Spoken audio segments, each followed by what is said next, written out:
Radhe Radhe friends, परमा एकादशी की बहुत बहुत शुभकामनाएं आप सभी को। कैसे हैं आप सब।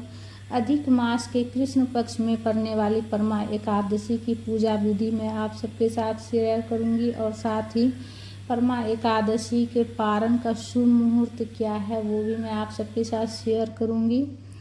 और वीडियो पूरा देखिएगा फ्रेंड्स। इसमें लड्डू गोपाल जी की एक लीला भी वीडियो में कैच हो गई है, वो भी आप लोग को देखने को मिलेगी।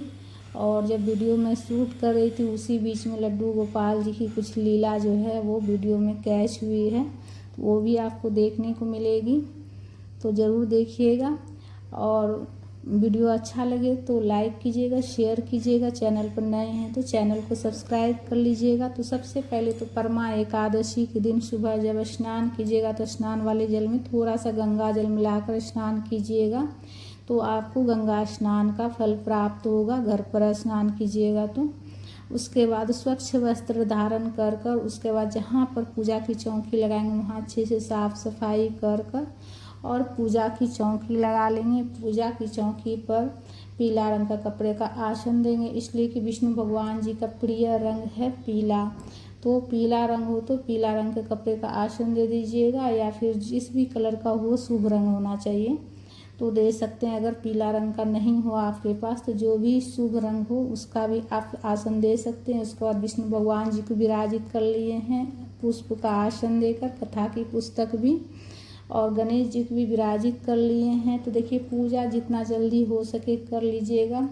क्योंकि इस बार जो है परमा एकादशी पर पूरे दिन जो है सर्वार्थ सिद्ध योग और प्रातःकाल से ही शोभना योग रहेगा, जो पूजा और व्रत के लिए अत्यंत शुभ माना जाता है। तो लड्डू गोपाल जी को स्नान करा रहे हैं, विष्णु भगवान जी के बाल स्वरूप हैं, पुष्प का आसन दिए हैं, तुलसी पत्ता का आसन दिए हैं और गंधोदक स्नान करा रहे हैं। अष्टगंध, ये जो चंदन है ना अष्टगंध है, अष्टगंध से आप स्नान करा सकते हैं लड्डू गोपाल जी को, अगर अष्टगंध चंदन हो आपके पास तो, या फिर पंचामृत स्नान भी करा सकते हैं। इसलिए कि एकादशी के दिन जो होती है विशेष सेवा की जाती है, तो पंचामृत स्नान करा सकते हैं, दूध से दही से स्नान करा सकते हैं। और सभी चीज़ में देखिए तुलसी पत्ता डाल दिए हैं और ओम नमो भगवते वासुदेवाय मंत्र का जाप करते हुए लड्डू गोपाल जी को स्नान करा रहे हैं। सबसे पहले जल से, उसके बाद अष्टगंध चंदन है पीला वाला उसी से स्नान करा रहे हैं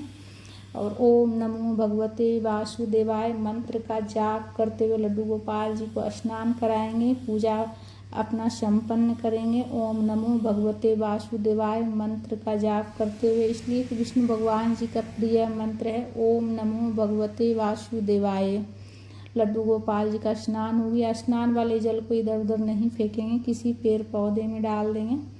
और उसके बाद लड्डू गोपाल जी का देखिए अच्छे से वस्त्र पहनाकर श्रृंगार कर दिए हैं, इत्र वगैरह सब चीज़ लगा दिए हैं और अच्छे से श्रृंगार हो गया है। आप देखिए अब लड्डू गोपाल जी की लीला यहीं पर आपको देखने को मिलेगी। ये पगड़ी देखिए बार बार खुल जा रही है, और ये एक बार की बात नहीं है, मैं जब भी इस पगड़ी को पहनाती हूँ इस ड्रेस का मैचिंग है, पर पता नहीं क्यों इनको पसंद नहीं है। जब भी मैं ये पगड़ी इनको पहनाऊँगी ना कभी नहीं पहनते हैं, वो खोल ही देते हैं।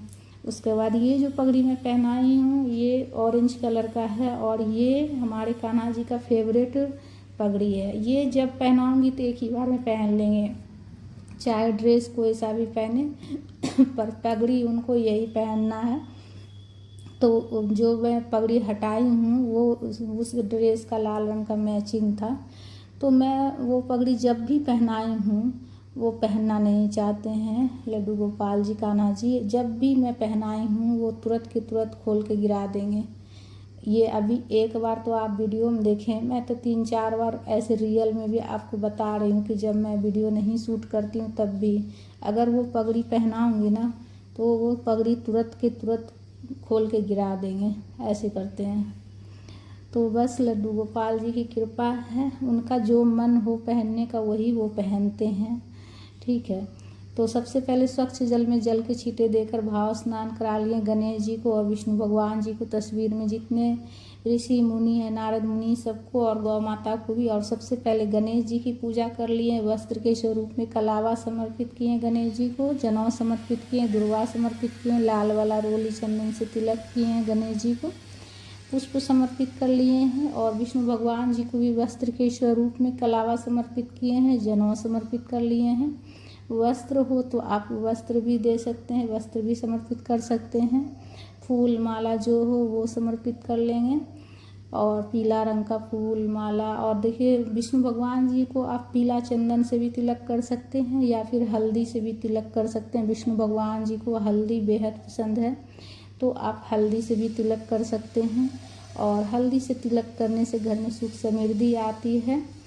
तो विष्णु भगवान जी को हम हल्दी से तिलक कर रहे हैं और पुष्प समर्पित कर लिए हैं गणेश जी को भी और लड्डू गोपाल जी को भी।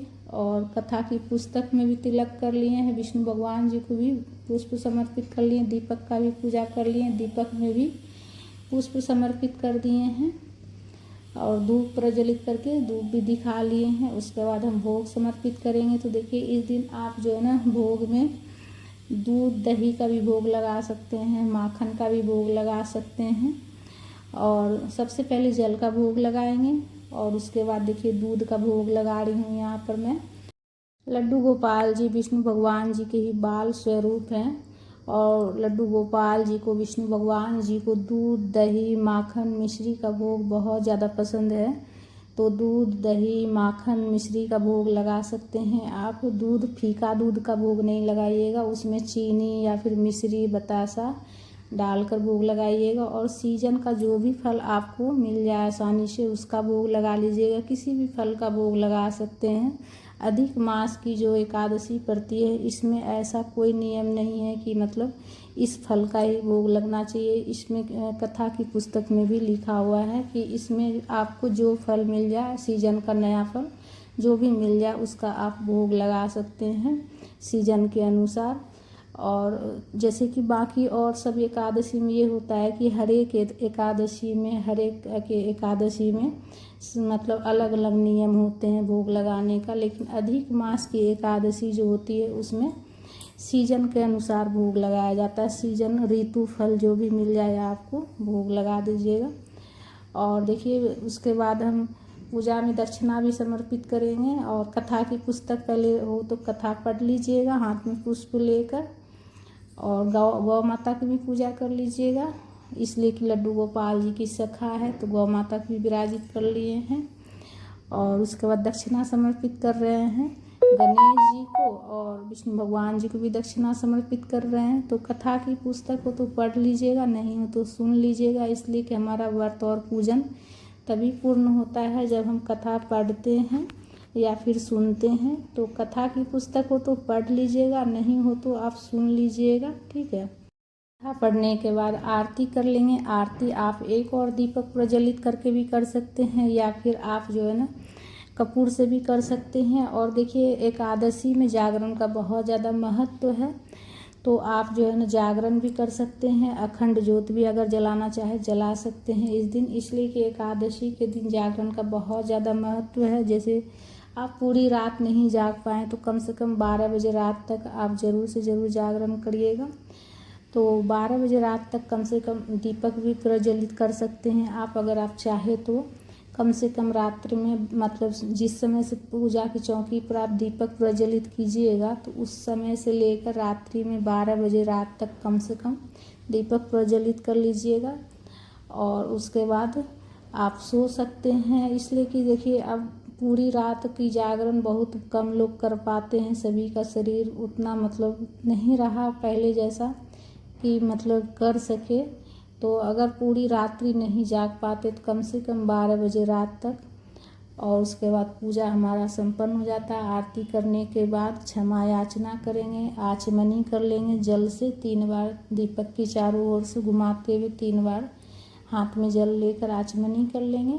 आचमनी करने के बाद पूजा पूर्ण हो जाती है। उसके बाद आरती ले लीजिएगा, पूरे घर में सभी जितने घर परिवार है सब आरती लीजिए। आरती लेने के बाद प्रसाद पूरा परिवार ग्रहण कीजिएगा। और देखिए पारण का शुभ मुहूर्त 12 तारीख को 12 जून को है, दिन शुक्रवार पड़ रहा है। और इस बार जो है ना एकादशी जो पड़ी है परमा एकादशी अधिक मास में बहुत ही शुभ दिन पड़ा है। गुरुवार दिन पड़ रहा है, बृहस्पतिवार बहुत ही शुभ दिन है और पारण किया जाएगा। शुक्रवार दिन पड़ रहा है 12 जून को और सुबह में 5:23 से लेकर और 8:10 के बीच में आपको पारण करना है। सुबह 5:23 से 8:10 तक शुभ समय है, इसी बीच में पारण कर लीजिएगा।